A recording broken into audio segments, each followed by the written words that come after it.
belum full ya. Tapi gimana vibe-nya? Apakah senang? Apakah bakal ngeliat acting kamu sendiri juga gimana? Ya waktu itu sih lucunya maksudnya kita yang mainin, tapi kita keluar dari studio pun akhirnya bengap juga matanya ya, sama hidungnya lumayan agak ada kemampetan di situ. Jadi ya maksudnya jadi di situ aku udah bisa menikmati sebagai penonton juga gitu, jadi ke bawah gitu. Jadi semoga yang aku rasain itu juga dirasakan sama teman-teman lainnya, karena rasanya tuh nyeseknya tuh, maininnya juga nyesek, nontonnya juga ngerasainnya juga kayak gitu ya rasanya gitu loh. Tapi semoga ini bisa jadi film penguat juga buat teman-teman di luar sana yang entah sekarang sedang menghadapi masalah yang sama atau doain mungkin terhindari atau yang terbaik lah gitu. Tapi intinya adalah you are not alone. Banyak juga yang mengalami hal-hal mungkin yang serupa tapi tak sama. Kalau Vino sendiri gimana?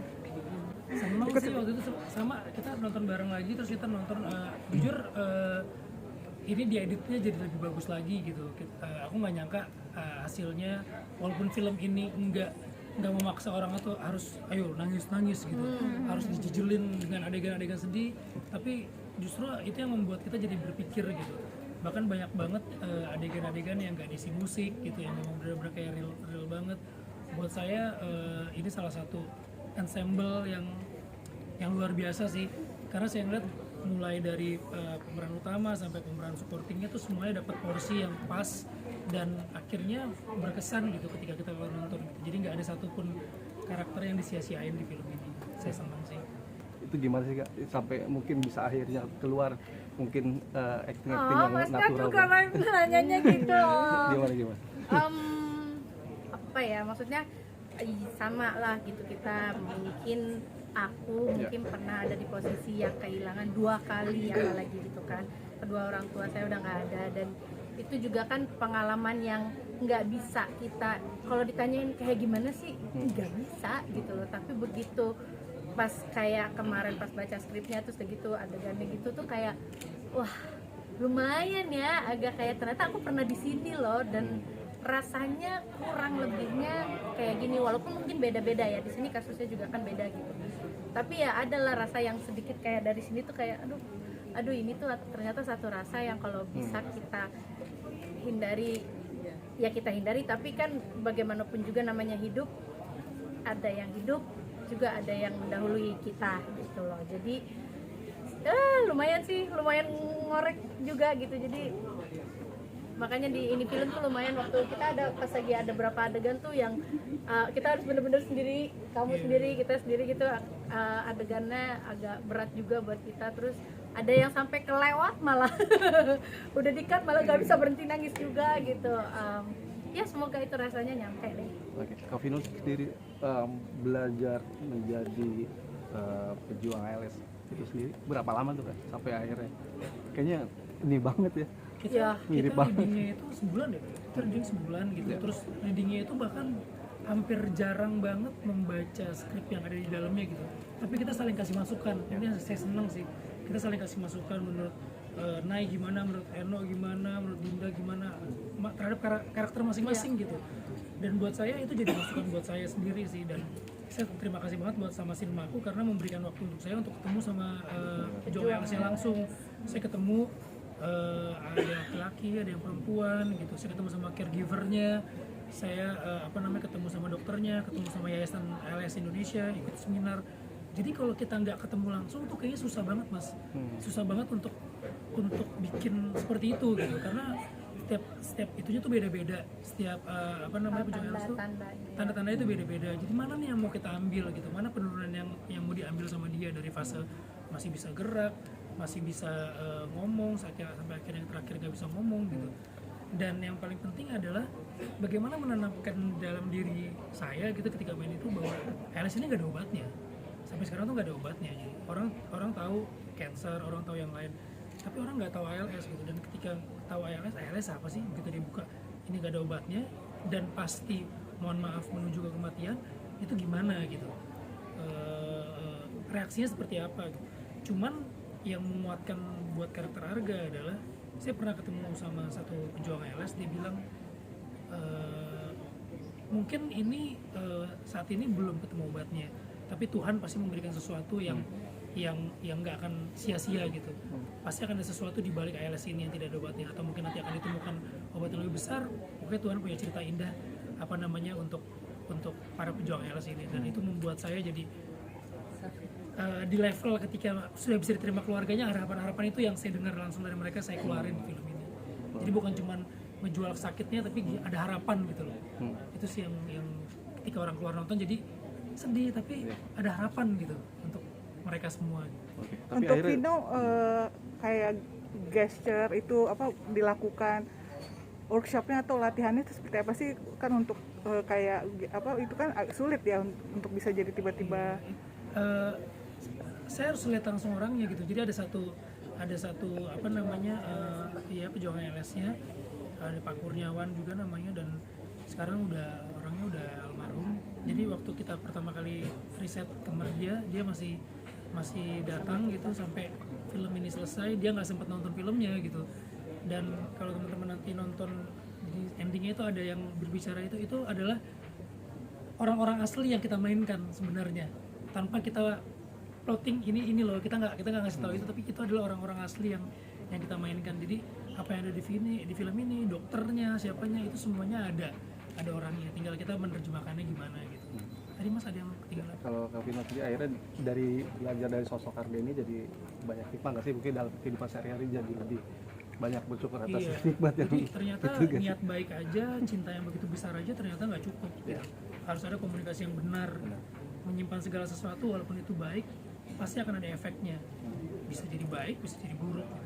Itu yang memang benar-benar saya dapat gitu, bahwa dalam rumah tangga itu bukan cuma cinta tapi komunikasi. Tapi komunikasi yang seperti apa sih? Orang kayaknya udah bosan banget gitu dengar kata-kata rumah tangga tuh komunikasi, tapi komunikasi yang seperti apa? Itu yang apa namanya yang pengen kita coba share di film ini. Bukan kita pengen mengajarkan, tapi kita pengen share. Ini gambaran. Ini gambaran. Kalau yang diambil keputusannya adalah seperti di film ini, jadinya seperti ini gitu. Dan itu nggak kita buat-buat, itu kejadian aslinya seperti itu gitu. Dan kenapa Arga bisa menyebalkan, setoksik itu bukan saya karang-karang atau penulis karang-karang, tapi itu berdasarkan orang aslinya dan caregivernya yang merawatnya. Iya, dia menyebalkan banget, dia emosinya seperti itu, banting-banting barang, bahkan apa namanya seolah-olah dia merasa masih sekuat dulu, dia masih bisa mencari nafkah seperti itu, tapi padahal dia nggak bisa apa-apa gitu. Tapi kan itu bukan satu kesalahan gitu. Itu sih yang pengen kita share gitu. Kalau untuk kas-kas yang lain mungkin memaknai perannya masing-masing, pasti kan ada yang kayak tadi Dinda sampai akhirnya jadi atau kayak Nai juga kan ternyata karena masih ada rasa sayang walaupun sebagai mantan, terus memaknai perannya seperti apa? Berbicara dari sisi mantan ya, gitu yang tadi aku bilang juga, maksudnya walaupun sudah tidak bersama tapi kan pernah menyayangi, pernah punya hubungan yang dekat sekali sama Arga. Mohon maaf istrinya. Makanya mau memberikan yang terbaik, tapi tetap dalam batasan-batasan yang tidak menyinggung gitu. Kayak misalkan, aduh nih jangan sampai rumah tangga jadi retak nih gara-gara aku padahal punya niat baik gitu. Apalagi kan aku tahu Arga punya rencana apa, maksudnya gimana. Terus sebagai dokter juga sebenarnya kan mantannya ini tahu kan udah biasa menghadapi orang-orang penyintas ALS atau para penyintas apa kan namanya kalau misalkan orang udah kena penyakit yang nggak bisa disembuhkan gitu. Itu kan memang bagian dari pekerjaannya Marisa. Paliatif. Iya, dari kemarin nyebutin aku paliatif, sekarang kok lupa. Error banget. Ada karakter lain yang buat jadi kayak acuan gitu untuk berakting atau? Kalau acuan untuk berakting sih dari kemarin, dari awal reading tadi Kak Vino juga udah bilang kita reading sekitar 1 bulan, dan kita tuh bukan selalu baca skrip tapi kita sharing, kita tuh diskusi gitu. Jadi karakter itu dibentuk pada saat kita reading bareng gitu. Jadi bener-bener dikulik banget kemarin. Mantan acuan. Kalau mantan acuan, Kenapa?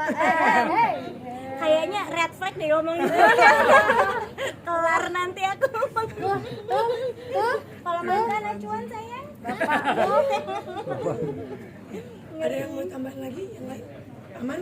Mungkin kenapa kita harus nonton film ini gitu aja. Oh iya, cakep. Silakan. Silakan. Gantian, eno. G. Kenapa? Harus lucu ya, Dek. Karena kami ingin kalian menangis. Menangis dan lihat film enggak beda. Karena kalau misalkan menurutku sekarang banyak banget orang-orang yang bertanya-tanya bagaimana perfilman Indonesia. Banyak yang bilang film Indonesia horor, pelakor, gitu-gitu aja. Ini kami memberikan sebuah opsi yang berbeda. Opsi yang berbedanya itu ya kami memberikan empati.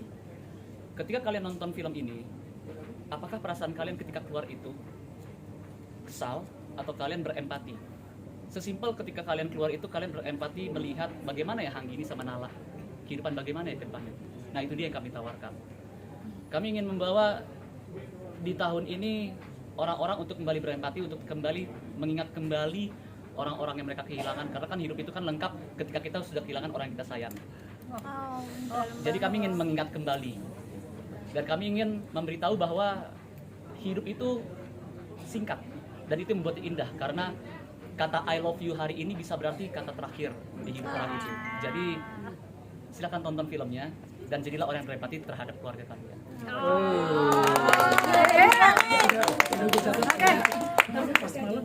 Oh iya, berarti jangan lupa ya saksikan film Hanya Nama Muda Mbak Aku.